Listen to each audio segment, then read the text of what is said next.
BRS सरबराह के चंद्रशेखर राव पर वजीर आला रेवंत रेड्डी की जानिब से नाजेबा तबसरों के खिलाफ मलकाजगिरी में बीआरएस कायदीन ने एहतजाज किया। इस मौके पर एहतजाजियों ने रेवंत रेड्डी का अलामती पुतला नजर आतिश किया और हुकूमत के खिलाफ नारे लगाए। मलकाजगिरी के रुकन assembly M Rajashekar Reddy, BRS corporators, कायदीन और कारकुनों ने बड़ी तादाद में एहतजाज में शिरकत की। इस मौके पर खिताब करते हुए मलकाजगिरी के रुकन असम्बली एम राजशेखर रेड्डी ने कहा कि तेलंगाना में कांग्रेस हुकूमत जमहूरियत का कत्ल कर रही है। उन्होंने केसीआर के बारे में अपने नामुनासिब तबसरों पर वजीर आला से फौरी माफी मांगने का मुतालबा किया। గౌరవనీయులు మర్రి రాజశేఖర్ రెడ్డి మల్కాజిగిరి ఎమ్మెల్యే గారి ఆధ్వర్యంలో ఇలా ఒక దరిద్రుడు తెలంగాణ రాష్ట్రానికి అష్టదరిద్రంగా పట్టుకున్న సీఎం అని చెప్పుకుంటుండు సిగ్గులేక ఆ దరిద్రుని బొమ్మ దిష్టిదాలు కట్టడం కూడా మాకు కూడా అవమానమే। అయినా తప్పనిసరి పరిస్థితుల్లో ఇలా కేసీఆర్ గారిని తెలంగాణ రాష్ట్రం కోసం ఆర్నిశలు కొట్లాడి ఈ తెలంగాణని సస్యశ్యామలంగా ఉంచడానికి ప్రయత్నం చేసి ఈ రాష్ట్రాన్ని సాధించిన వ్యక్తి తొలి ముఖ్యమంత్రి అని చూడకుండా కుక్క మరినట్టు ఆ కుక్క తిట్లతోనే రాజ్యానికి వచ్చినావు, రాజ్యానికి అధికారం పొందినావు, ఆ కుక్క తిట్లతోనే రాజ్యం పొందాం అనుకుంటున్నావు। కానీ నువ్వు ఎన్ని తిట్టినవో వేల మార్లు తిప్పి ఆడోళ్ళు కూడా మొగోళ్ళ భాషలో చెప్పుకోలేని సిగ్గులేని భాషలో తిడుతూ ఉన్నారు। నీకు చేతనైతే ప్రజాసేవ చేయడానికి వచ్చినావు, 6 గ్యారంటీలు అమలు చేసాను ప్రయత్నం చేస్తానని చెప్పు। నువ్వు అప్పులు తీసుకొచ్చేసి నీ జేబులు నింపించుకునే ప్రయత్నం చేస్తా ఉన్నావు। 1,50,000 కోట్లు సంవత్సరం 4 నెలలు కూడా కాలేదు, 1,50,000 కోట్లు అప్పు తీసుకొచ్చినావు। నీకు దమ్ముంటే ధైర్యం ఉంటే ప్రజలకు పెట్టిన ఆకాంక్షలు నెరవేర్చమని చెప్పు।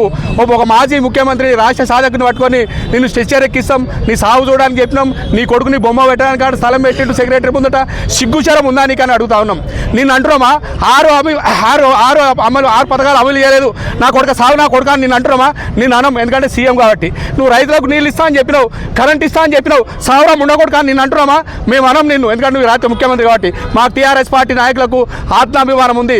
సస్సే ఆ కుక్క సాగు వెడదావాలా దేవుడు అడ్రాసి పెట్టినట్టు రాస్తాడు। నువ్వు అంటే చచ్చిటోళ్ళు కాదు, నువ్వు అంటే బతికిటోళ్ళు కాదు। నీకు సిగ్గు శరం ఉంటే, నీకు సిగ్గు శరము మానం ఇజ్జత్ ఏమని ఉంటే నువ్వు రైతులకు ఇచ్చిన హామీలు నిలబెట్టు। ఇలా పొలాలు ఎండిపోతా ఉన్నాయి, రైతులు గుండెలు బాధలు చేసుకుంటా ఉన్నారు। నా కొడుకు నేను సావని మేము అంటున్నామా? మేము అనం, ఎందుకంటే టీఆర్ఎస్ నాయకులు మాకు కేసీఆర్ గారు ఆ బుద్ధి మాకు ఇయ్యలే, మేము మంచిగా ఉంటాం కాబట్టి నిన్ను సావమని అనం। నీకు అది రాసి పెట్టుంటే ఏం రైతుందో నీకు అవుతుంది, మాకు దేవుడు ఎప్పుడు రాసి పెట్టిండో, నీకు ఇంకెన్ని అకృత్యాలు మేము చూసేది ఉందో, ఆ దేవుడు ఎన్ని చూపించడో మాకు ఇంకా చూసేది ఉందో మాకు తెలియదు। కానీ నువ్వు దయచేసి కేసీఆర్ గారి మీద ఇట్లా అవాకులు చెవాకులు మాట్లాడితే తెలంగాణ యువత ఇంకేమో నిద్రపోలేదు। పోనీ రాష్ట్రం వచ్చింది, పరిపాలన నడుస్తుంది అనుకుంటాం, కానీ మరో పోరాటానికి కూడా సిద్ధం। ఖచ్చితంగా బిడ్డ నిన్ను వదిలిపెట్టలేదు, నువ్వు హామీలు అమలుపరచు దమ్ముంటే। ఇదే విధంగా రేపు నుంచి ప్రభుత్వ పరంగా ఏదైనా జరిగితే ఖచ్చితంగా రాజశేఖర రెడ్డి గారి నాయకత్వంలో ఖచ్చితంగా మేము విరోధం తెలుపుతాం। మేము పోరాటానికి మల్కాజిగిరి సిద్ధంగా ఉందని తెలియజేస్తా ఉన్నాం। జై తెలంగాణ।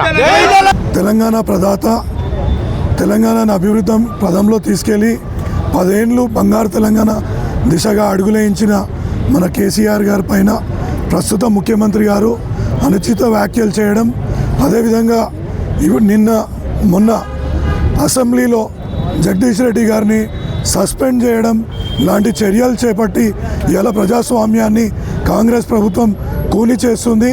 దానికి నిరసనగానే ఇవాళ పెద్ద ఎత్తున మల్కాజిగిరిలో ఇలా టీఆర్ఎస్ శ్రేణులు పెద్ద ఎత్తున కదిలి వచ్చి నిరసనని వ్యక్తం చేయడం జరిగింది।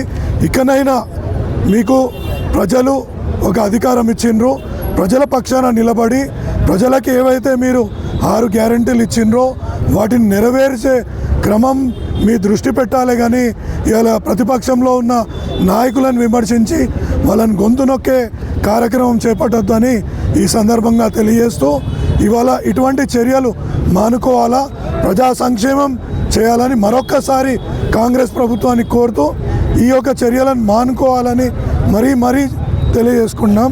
జై తెలంగాణ।